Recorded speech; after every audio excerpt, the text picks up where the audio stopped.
이어서 시작하도록 하겠습니다. 자, 천만억종인 전단보사와 천만억가지인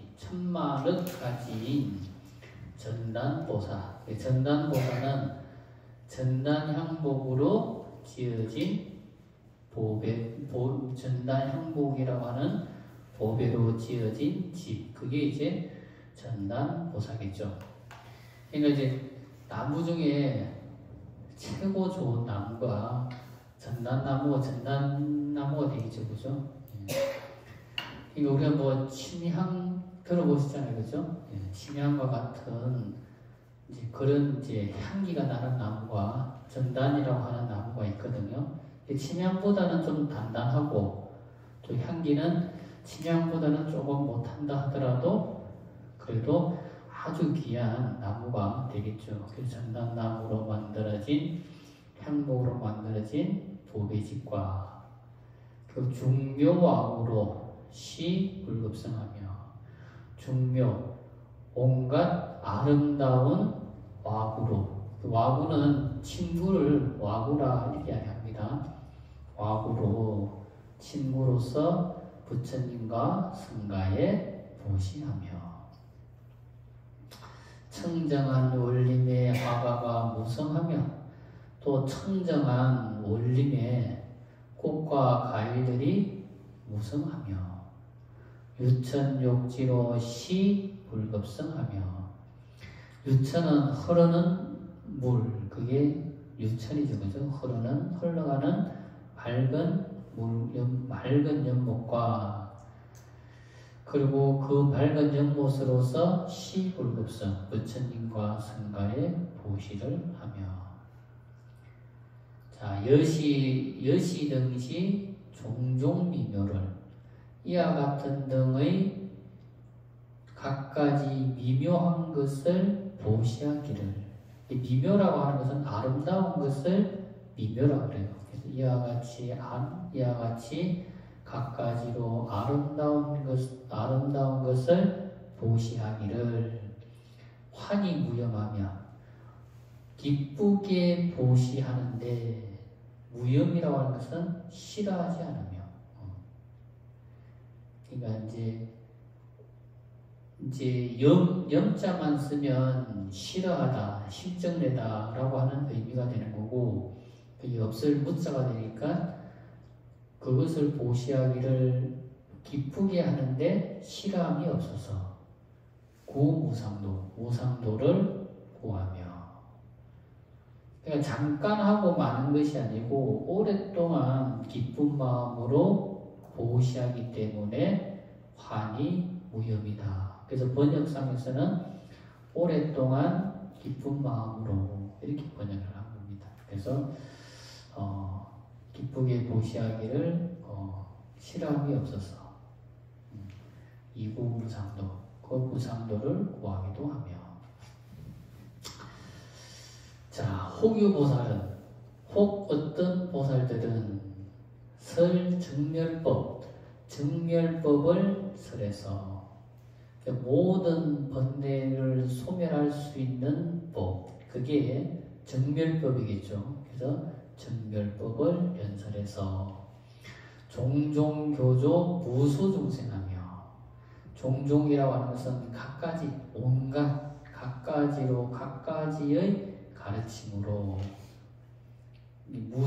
무수중생들을 가르치며 이거 이제 이 직역과 윤묵 번역은 조금 차이가 있는 거죠, 그죠? 그래서 각가지로서 무수중생들을 교조하며 교조라고 하는 것은 가르친다는 뜻이에요. 가르치며 혹견보살은 혹 살펴보니 어떤 보살들은 관제법석이 무유이상이 의여 허공하며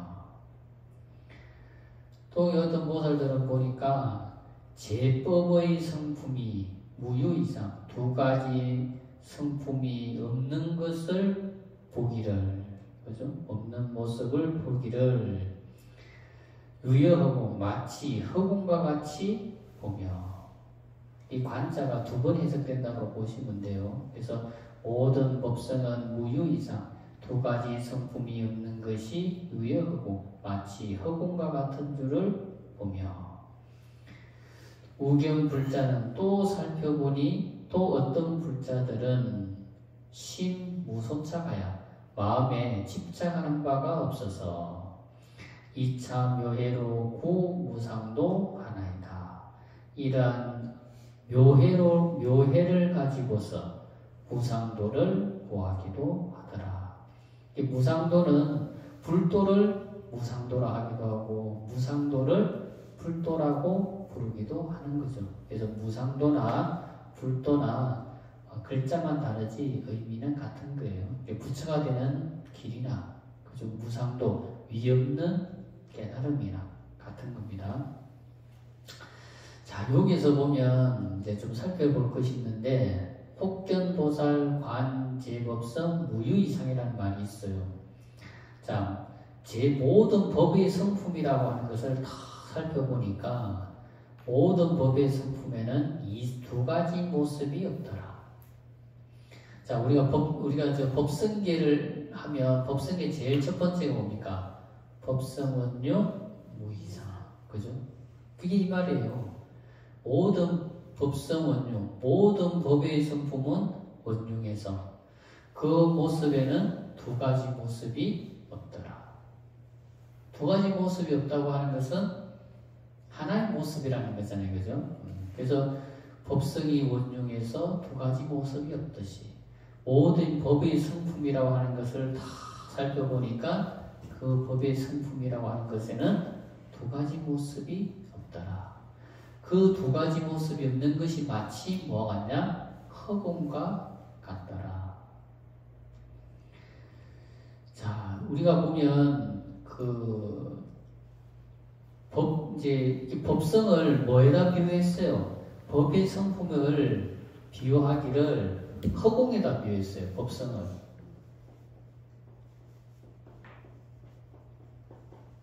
허공. 그렇잖아요.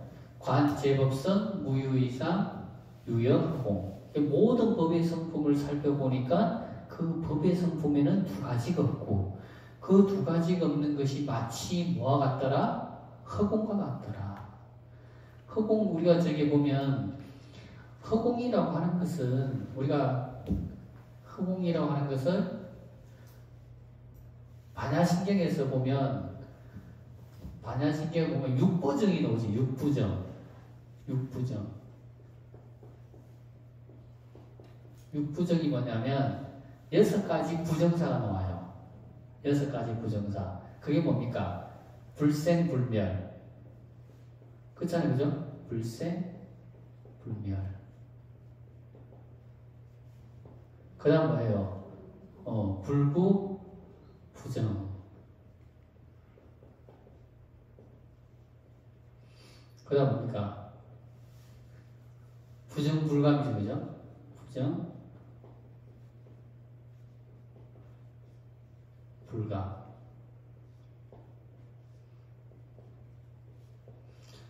그러니까 이게 법성은 우리 법의 성품은 공한데 공이잖아요. 그죠?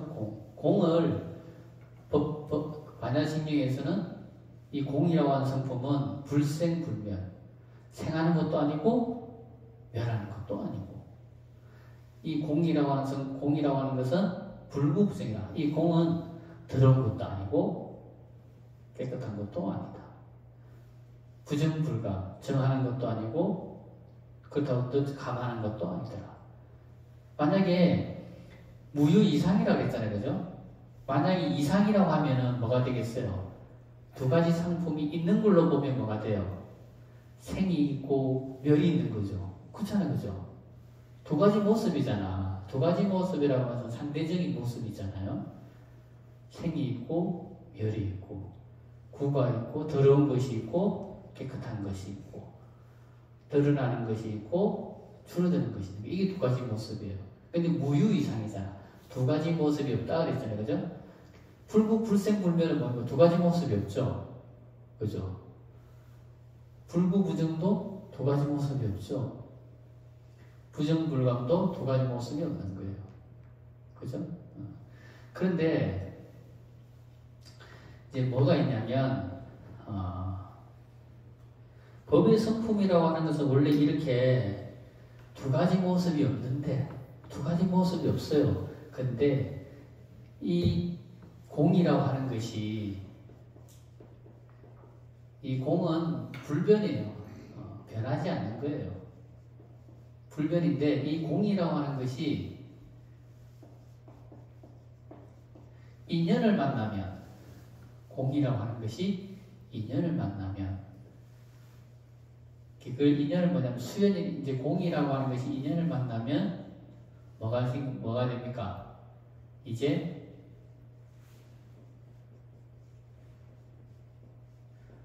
묘유가 되는데 공이라고 하는 것은 원래는 불변이지만 이것이 인연을 만나면 바뀐다라는 거예요. 인연을 만나면. 그래서 그 법성계에서 보면 뭐라 그럽니까? 법성원yung 무의상 제법부동본래적 이렇게 나가다가 진성심심 극미묘 그 다음 뭐라 그래요? 불수자성 수연성 이러잖아요. 그죠? 그러니까 진성심심 극미묘 이 진성이라고 하는 것은 이 이름만 다른 것이 같은데 이름이 어떤 데서는 이 공을 또 진성이라고 해요. 또 진성 같은 것을 어떤 데서는 진성이라고 그러고 또 어떤 데서는 또 불성이라고 그러고 또 어떤 데서는 또 공성이라고 그러고 같은 걸 이렇게 표현을 다르게 이렇게 해요.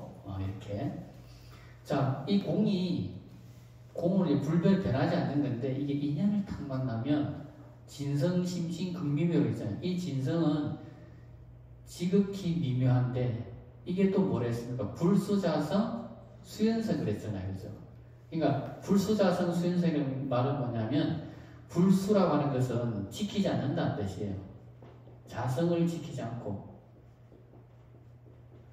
자기 성품을 지키지 않고 수연성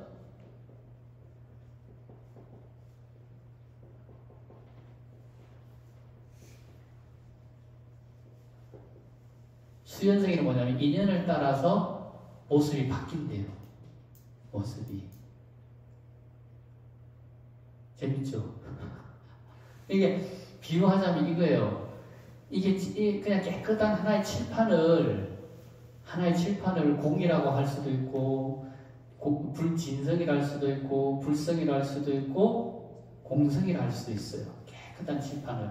근데 이걸 도화지라 합시다. 깨끗한 도화지라 할 때 이걸 공이라 하면 이것을 어떤 사람이 그림을 그리면 그림을 그린 거에 따라서 도화지의 모습이 바뀌죠. 그죠? 그건 뭐예요? 그게 수연성이라는 거예요. 수연성. 그러니까 이게 나는 흰색 도화지야. 난 절대 흰색 도화지가 난 절대 바뀌지 않을 거야. 이러면 그림을 그려도 그림이 안 그려지겠죠. 그죠? 근데 불수자성이잖아요.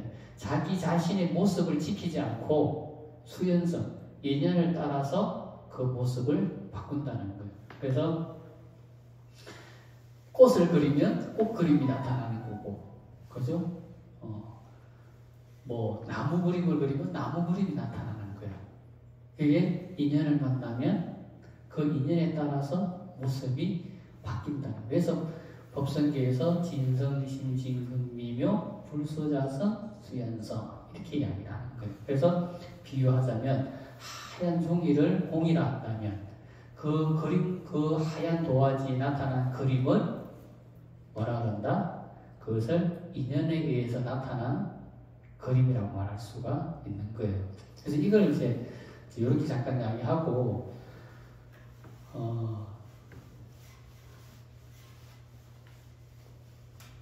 잠깐 이야기하고 자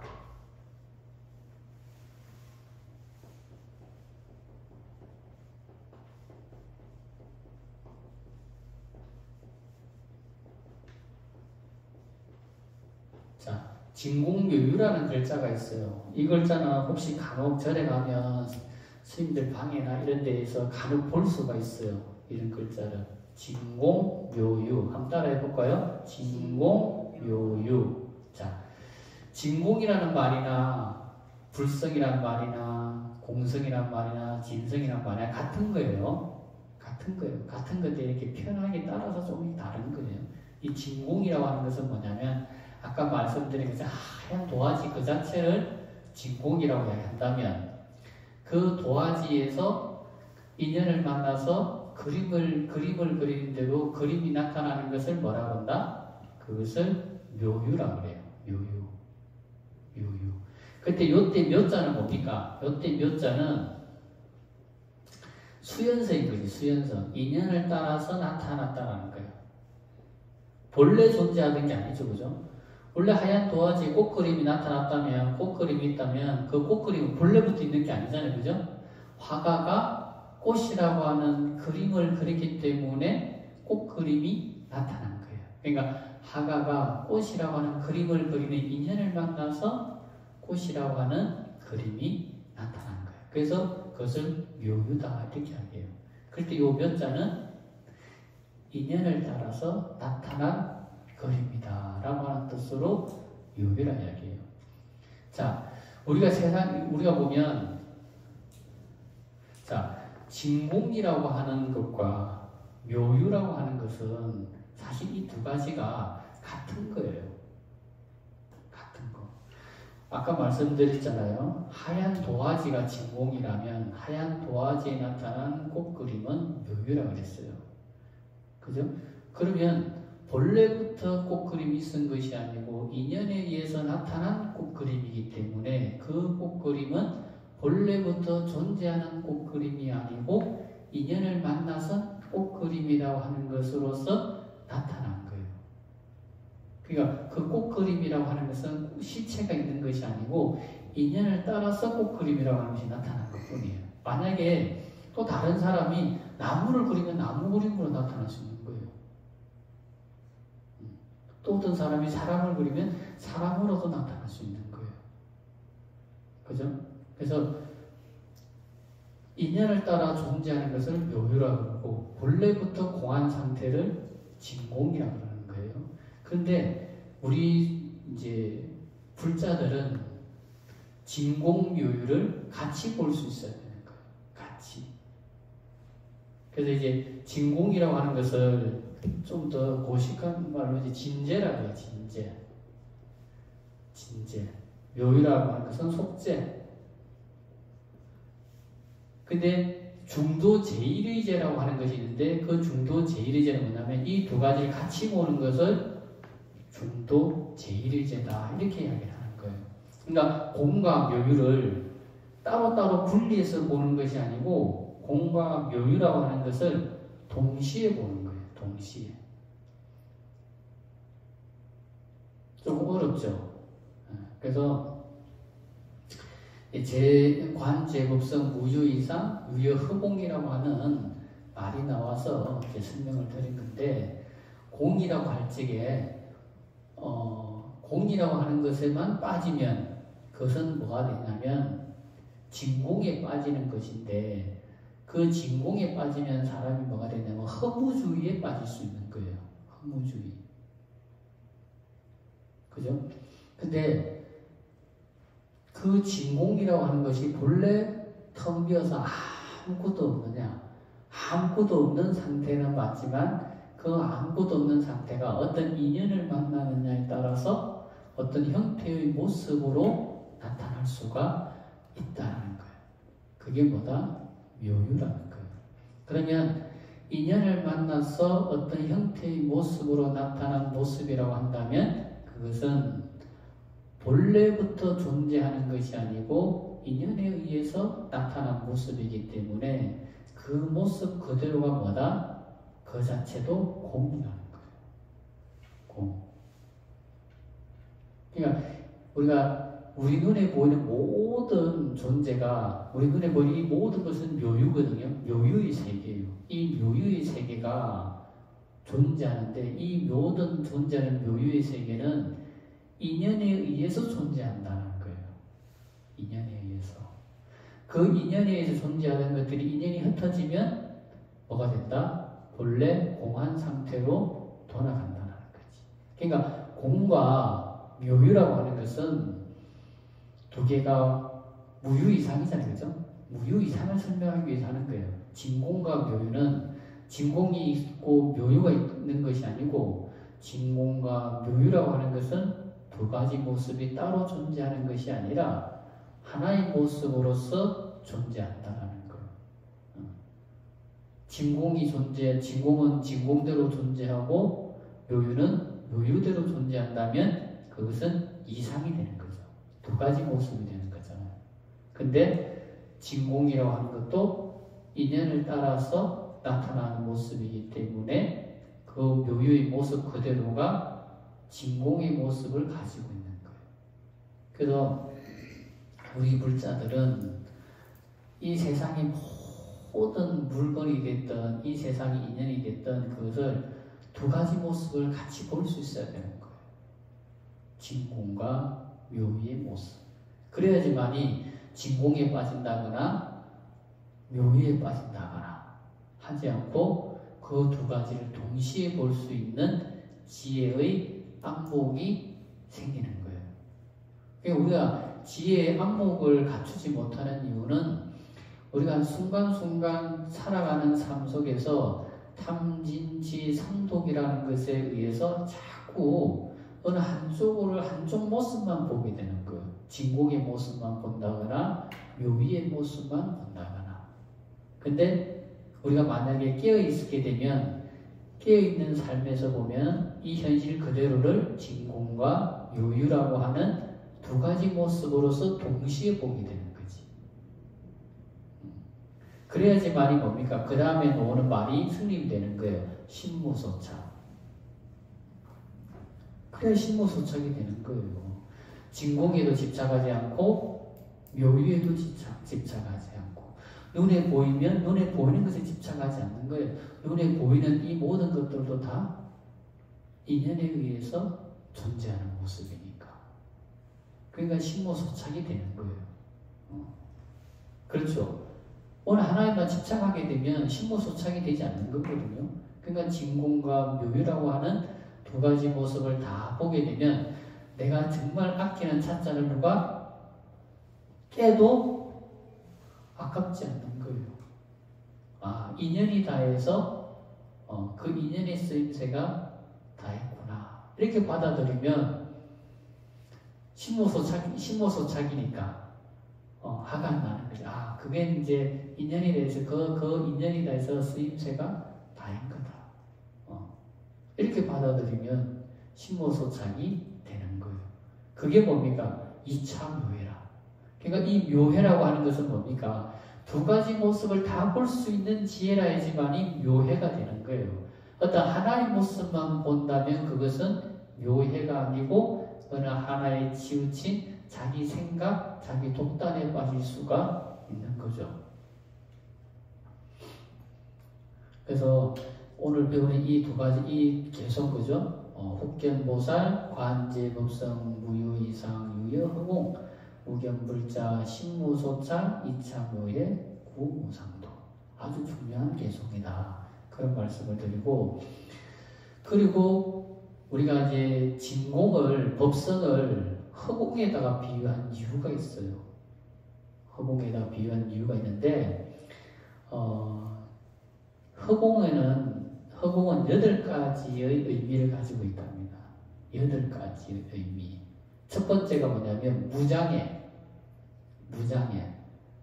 무장애라고 하는 것은 뭡니까? 무엇이든 어떤 것에도 걸림이 없다. 이건 뭔가 어떤 것에서 걸림이 없다라고 하는 것은 어떤 것도 무엇이든 될 수 있다라는 말이 되는 거죠. 허공은 있잖아요. 그죠? 동그란 병에 들어가면 동그란 모습이 되는 거고, 네모난 병에 들어가면 허공은 네모난 모습이 되는 거고, 별처럼 생긴 모양의 허공에 들어가면 별처럼 생긴 모습이 되는 거예요. 무장이에요. 어떤 것도 다 될 수 있는 거예요. 걸림이 없어요. 무장애. 두 번째는 주변이라는 것은 어느 한 곳에도 빠짐없이 다 두루하다. 두루하다. 여기에만 있고 저기에만 없거나 저기에만 있고 이곳에는 없는 것이 아니라는 걸 두루하다는 거예요. 이 시방 허공에 공간이 존재하는 곳이라고 한다면 허공은 존재하는 거예요. 그 두루하다. 세 번째는 평등하다. 허공은 친소가 없대요. 누구는 친하고 누구는 싫어하거나 누구는 싫어하고 누구는 좋아하거나 하지 않는다는 거예요. 허공은 모든 존재에게 모든 공간에 평등하다는 거예요. 그래서 평등하다. 그리고 네 번째, 무상.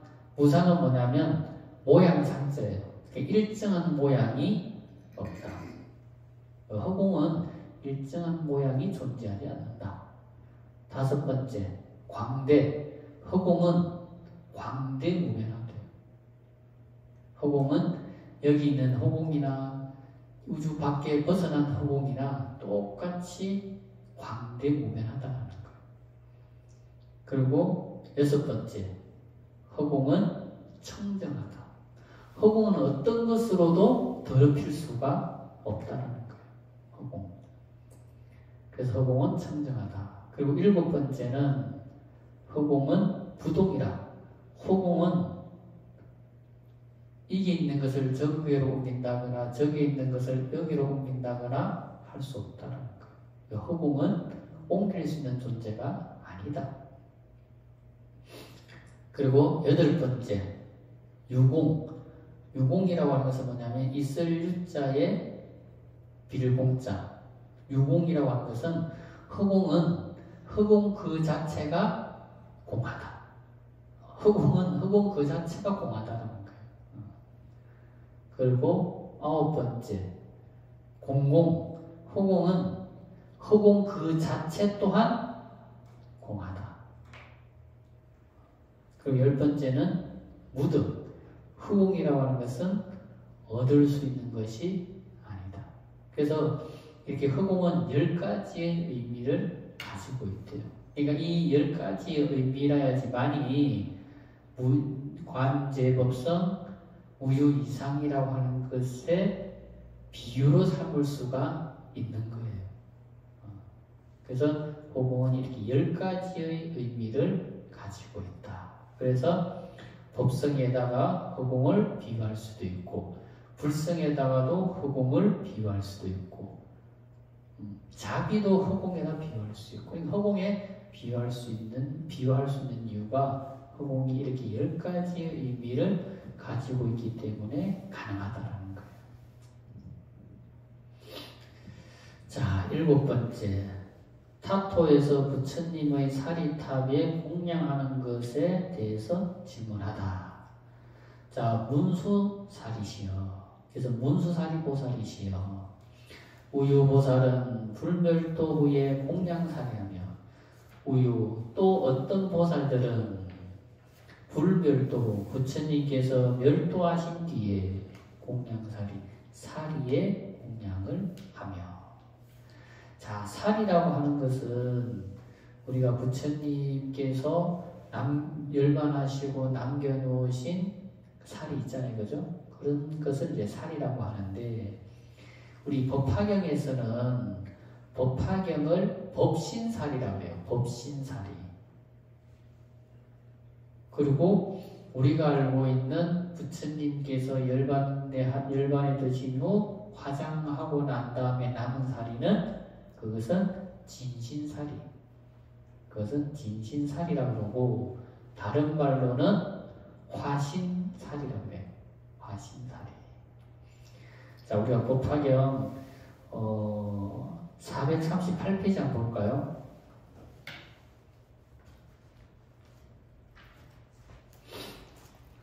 438페이지 동그라미 세 번째, 법화경 모시는 곳을 찬탄하시다. 한 곳을 제가 읽어보면, 야광보살이여 어디에 있든지 간에 해설, 독송, 서사하거나 혹은 경전이 있는 곳이라면, 이 법화경을 말하는 거예요. 법화경 경전이 있는 곳이라면 마땅히 칠보탑을 건립하기를 지극히 높고 넓게 해서 장엄하게 하되 다시 사리를 봉안할 필요가 없느니라. 왜냐하면 이 경전 속에 이미 열애의 전신이 있기 때문이니라. 그러니까 이 법화경 자체가 뭐다? 사리의 역할을 한다는 거예요. 열애의 여기는 진신이 아니고 전신이라고 했어요. 그러면 진신과 전신의 차이는 뭐냐? 진신이라고 하는 것은 실제로 부처님의 몸에서 나온 살이, 부처님의 육신을 우리는 육신이라 하지 않고 진신이라고 하는 거예요. 진신.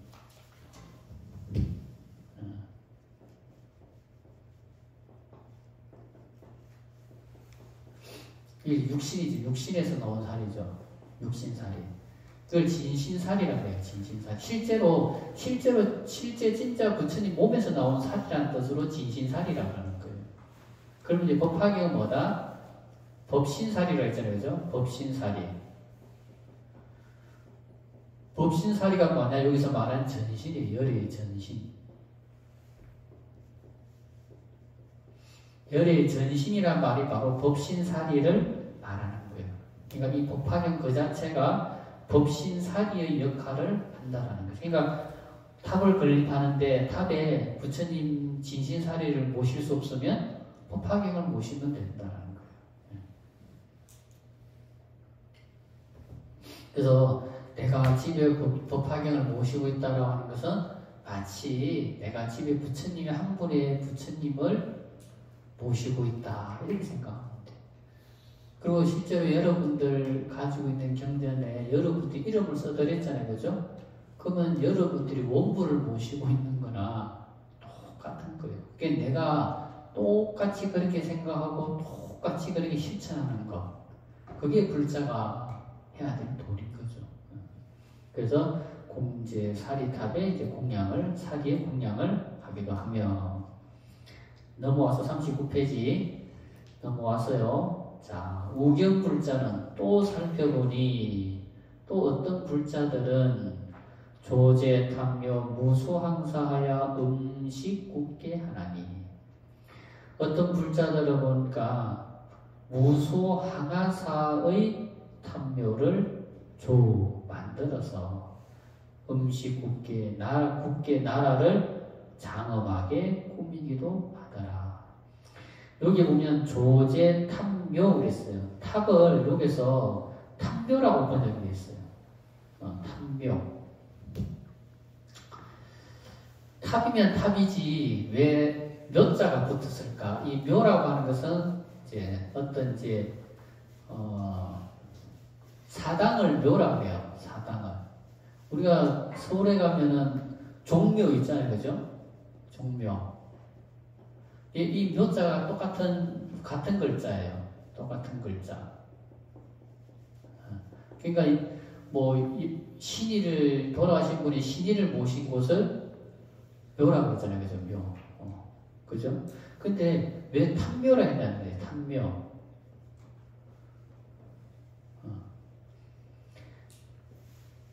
그러니까 이제 중국 사람들은 탑이라고 해도 되는데 탐묘라 그러고 탑을 탐묘라 그러고 절은 또 뭐라 그러냐면 중국 사람들은 사묘라 그래요. 사묘. 절산자 써가지고. 그래서 중국 말로 하면 스묘 이래요. 스묘. 그래가지고 사묘이라면 절이라는 말이고 탐묘라고 하면 이제 불탑을 말하는 거예요. 그러니까 이제 부처님의 이제 중국 사람들은 그런 생각했겠죠, 그죠? 이게 돌아가신 분이 신의를 모실 곳을 묘라고 했으니까 불탑을 뭐라고 본 거예요? 묘로 본 거지, 묘. 부처님 진신사리를 모신 탑을 하나의 이제 묘로 본 거예요, 묘로.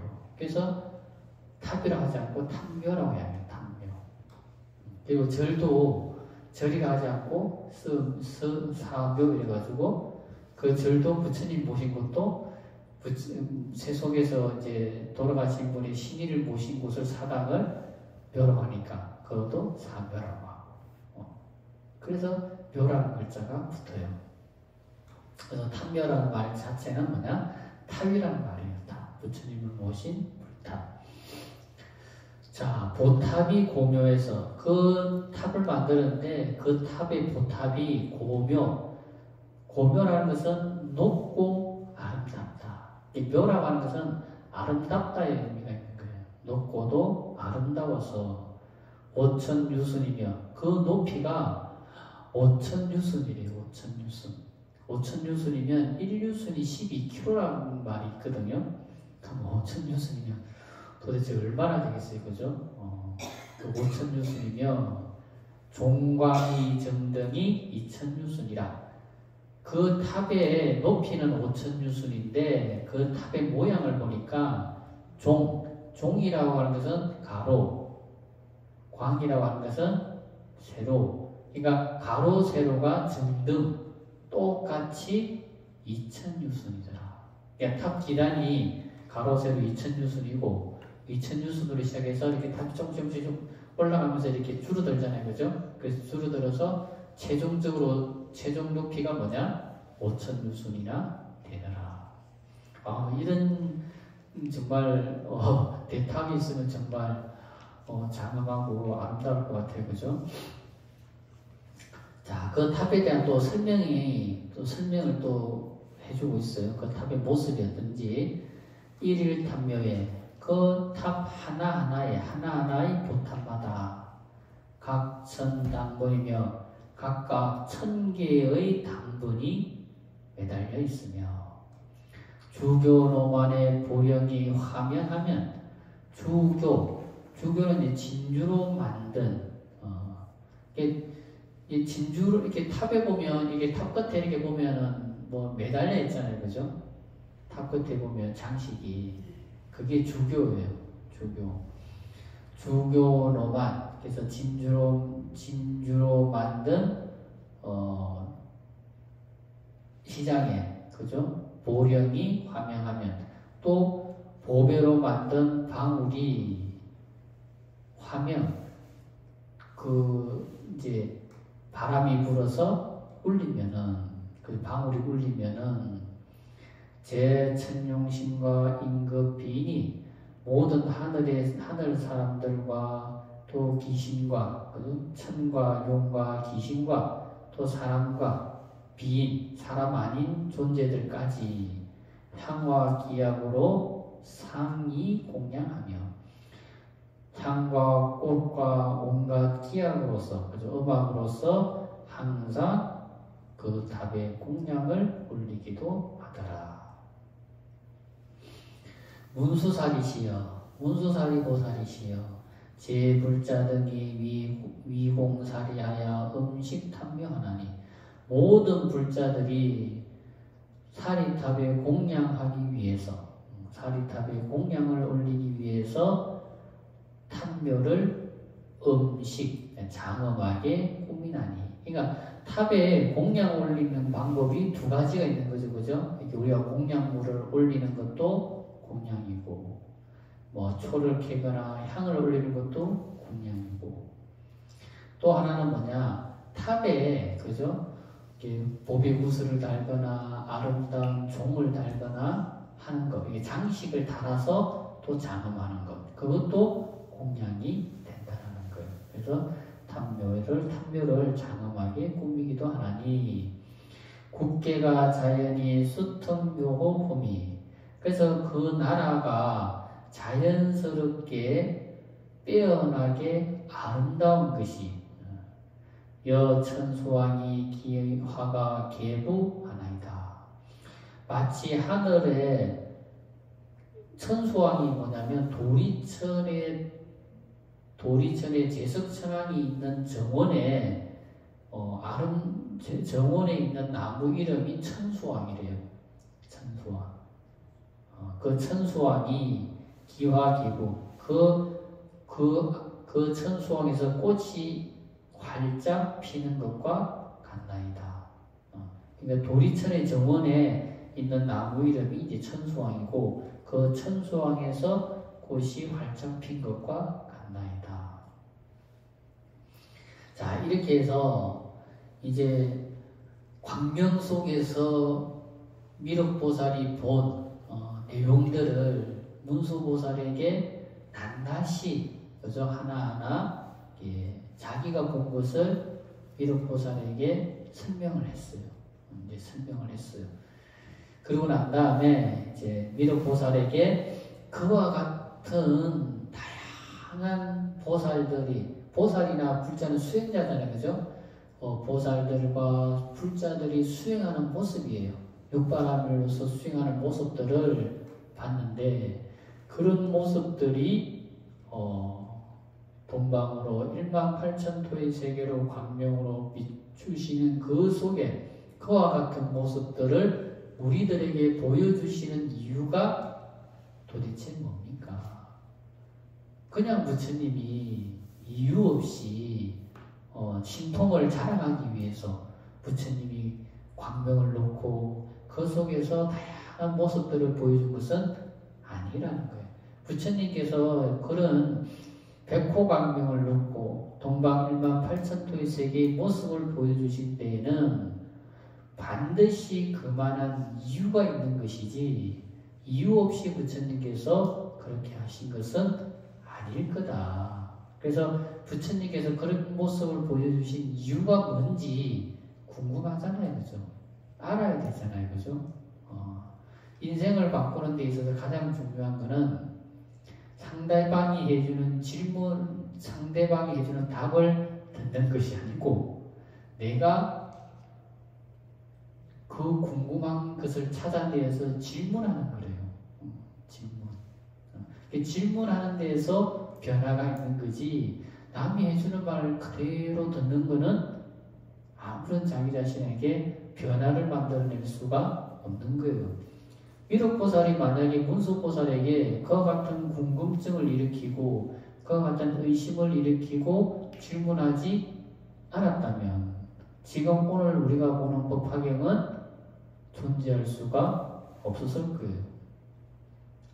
부처님께서 18,000토의 광명으로서 18,000토의 세계를 다 보여주는데 아무도 거기에 대해서 질문하는 자 없고 의심하는 자 없고 궁금해하는 자가 없다면 부처님께서 더 이상 말씀하실 수가 없잖아요, 그죠? 그렇듯이 질문하는 자가 있기 때문에 변화가 있고 발전이 있는 거예요.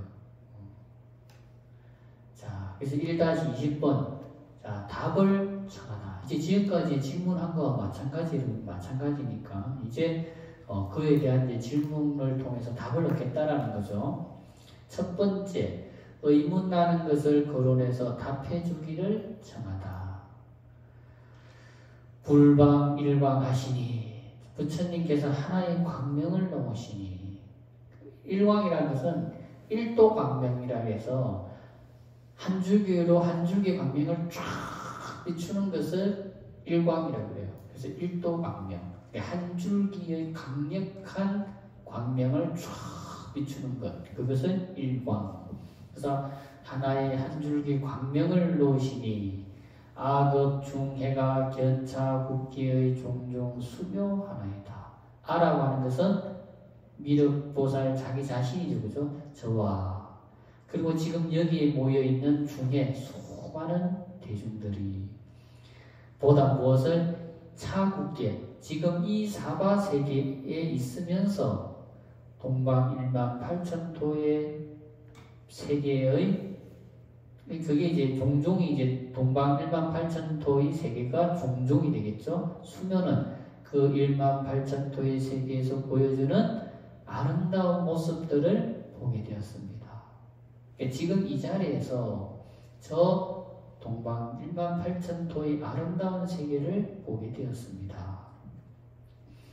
제불의 실력과 지혜가 희화하여 제불의 실력과 그 18,000토의 세계에 보이는 부처님들의 실력과 또 그 부처님들이 보여주시는 지혜가 희화해서 지금까지 한 번도 본 적이 없는 것을 뭐라 했습니까? 희화하다. 이렇게 있잖아요, 그죠?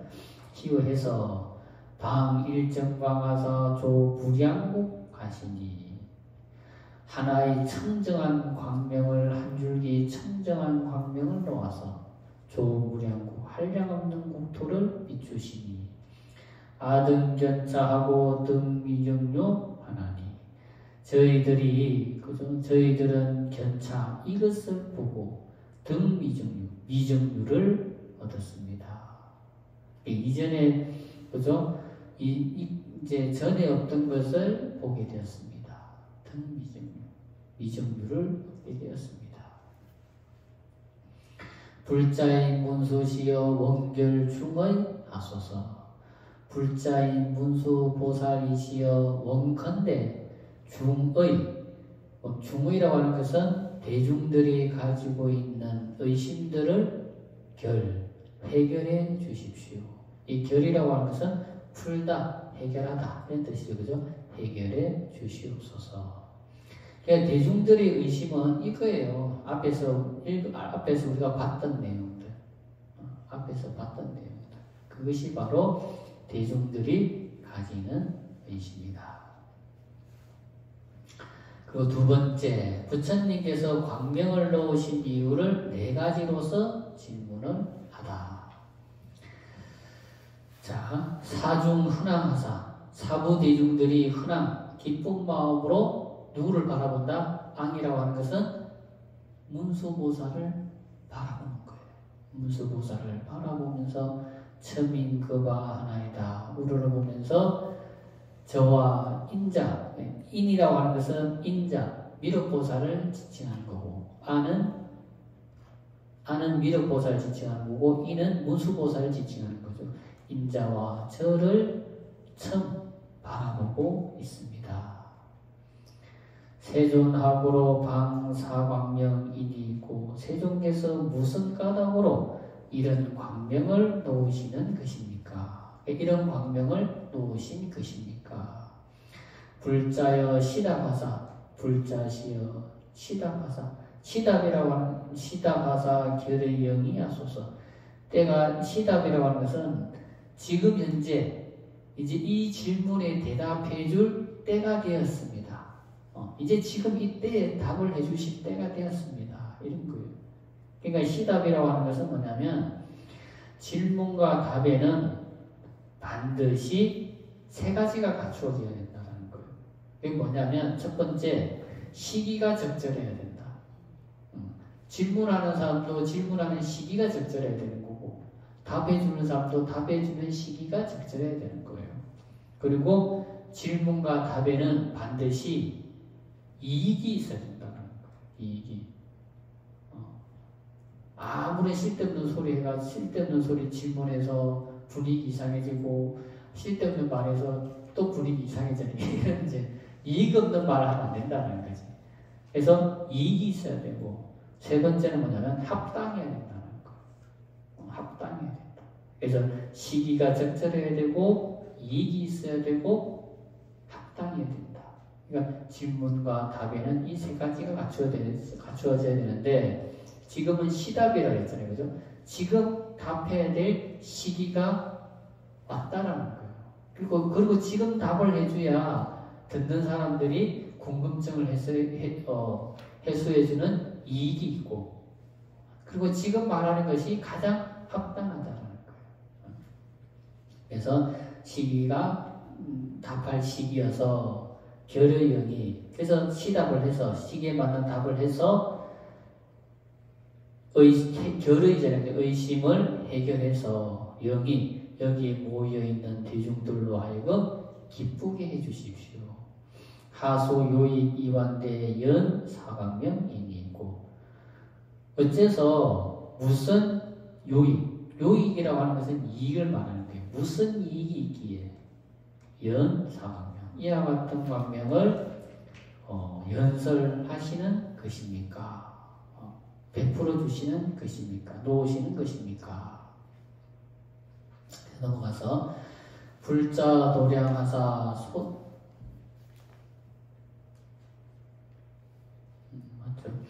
불자 도량하사 소등묘법을 미욕설자이리까 위당 수기이리까. 그래서 부처님께서 도량에 앉아서, 보리 도량에 앉아서 소등묘법, 얻으신묘법을 위옥설차, 대중들을 위해서 이것을 연설해 주시려고 하시는 것입니까? 위당수기. 아니면 지금 수기를 주시려고 하시는 것입니까? 이렇게 해서 이제 네 가지가 되는 거예요. 그러니까 첫 번째는 뭡니까? 사부대중들 첫 번째는 이게 번역을 같이 한번 볼까요? 번역된 거를. 첫 번째 질문이 뭐냐면, 사부대중들이 기쁜 마음으로 저와 당신만을 바라보고 있사오니 세존께서 무슨 인연으로 이와 같은 광명을 놓으시는 것입니까? 이게 첫 번째예요. 이게 첫 번째. 무슨 이유로 이와 같은 광명을 놓으시는 것입니까? 그 두 번째는 뭘까? 장차 무슨 이익이 있기에 이와 같은 광명을 놓으시는 것입니까? 이게 두 번째예요. 그리고 부처님께서 도량에 앉아 얻으신 미묘한 법을 연설하시려고 하시는 것입니까? 이게 세 번째 질문. 네 번째, 수기를 주시려고 하시는 것입니까? 이게 네 가지 질문이에요. 이게 네 가지 질문. 자, 그래서 시제불토가 중보로 음정하며 급전집을 하오니 차비소연이니이다. 모든 부처님 계시는 불토가 중보, 아름다운 보배로 장엄하고 청정하며, 그런 것들을 이제 청정한 모습들을 보여주시며, 급전집을 또 모든 부처님을 또 친경케 해주시니 차비소연입니다. 이것은 반드시 적은 인연이 아닐 것입니다. 이렇게 하시는 데는 반드시 그에 합당한 큰 이유, 인연이라고 하는 것은 큰 이유예요. 큰 이유가 있지 절대 작은 인연은 아닐 것입니다. 문수 당지하소서. 문수보살님이시여 당지 마땅히 하소서. 사중용신이 첨찰인자하니 사중들 사부대중들과 용신들이 인자만을 뭡니까? 첨찰 바라보고 있사오니 위설하당하소서. 무슨 이유로 이렇게 하신 것인지 말씀해 주시옵소서. 자, 오늘은 여기까지 하도록 합시다. 그래서 우리가 큰 부처님 경전인 대경을 공부한다라는 것은 큰 자기 자신이 큰 자부심을 가져야지만이 할 수 있는 거예요. 자기 스스로가 큰 자부심을 가지지 못하고 자기 자신이 이것은 정말 나에게 큰 인연이다. 이것은 정말 적은 인연이 아니다. 큰 인연이다 라고 하는 그런 마음을 가져야 큰 대경을 공부할 수 있는 거예요. 그리고 사실 큰 대경을 공부한다라고 하는 것은 또 그 자체만으로도 정말 적은 인연이 아니다라고 하는 것을 명심하시고 늘 법화경 독송하시고 늘 독송하실 때마다 늘 궁금한 것이 있으면 왜 이 대목에서 이런 말이 나왔을까? 왜 이런 말씀을 하실까? 그런 것들을 곰곰이 또 생각하면서 읽고 독송을 하면 항상 더 여러분들 기도가 더 깊어지고 여러분들 공부가 더 정말 깊어지고 여러분들이 정말 공연불하는 사람이 아니고 정말 내가 읽고 수지하고 독송하고 공부한 것을 정말 작은 거 하나라도 실천할 수 있는 불자가 될 수 있다. 아무리 첫날 만날 읽어도 공연불에 그치면 뭐가 되겠어요? 그러니까 우리 불교가 기독교도 천주교보다도 못한 이유가 늘 자기는 한다고 하면서 우리가 늘 공연불을 많이 하니까 그것은 자기 삶 속에서 실천으로 나타나는 것이 아니고 자기 혼자 공연불이 되기 때문에 그런 거예요. 절대 공연불이 되지 않고 작은 거 하나라도 내가 실천할 수 있는 불자. 늘 이야기하지만 부처님 앞에서 불자라고 한다면 보살이라고 한다면 내 집에 가서도 보살이 돼야 되는 거예요. 내 집에 가서는 안 보살이고 부처님 앞에서만 보살이어야 돼. 보살이면 부처님 전에 보살이면 내 집에 가서도 보살이 될 수 있도록 해야 그게 이제 실천하는 불자가 되겠죠. 그죠? 그래야 공연불이 아니고 실천하는 불자가 되고, 그런 또 실천하는 불자가 되어야 불자로서 내가 불자인 보람이 있는 거다. 그렇게 생각하시고 항상 열심히 기도하시고 공부하시고 실천할 수 있는 그런 불자가 되시기를 바라면서 오늘 공부 마치도록 하겠습니다. 성불하십시오.